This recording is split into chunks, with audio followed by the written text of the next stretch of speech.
Hi, heto ako.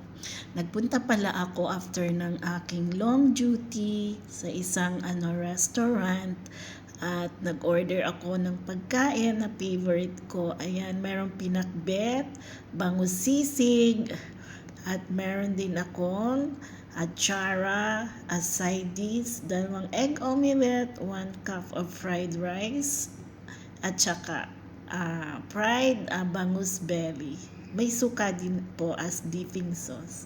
So, i-try na natin.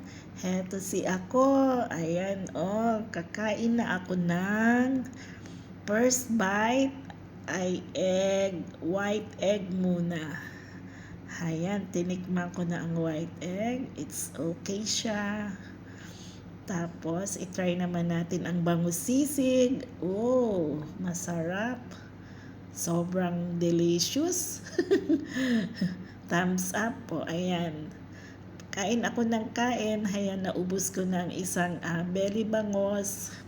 At saka yung garlic fried rice. At saka yung pinakbet. Yung pakbet, meron siyang halong tofu at saka filled shrimps. Okay naman siya, overall 10:10. So, tapos na po akong kumain. Yung other po na remaining is take away na lang. Bye-bye!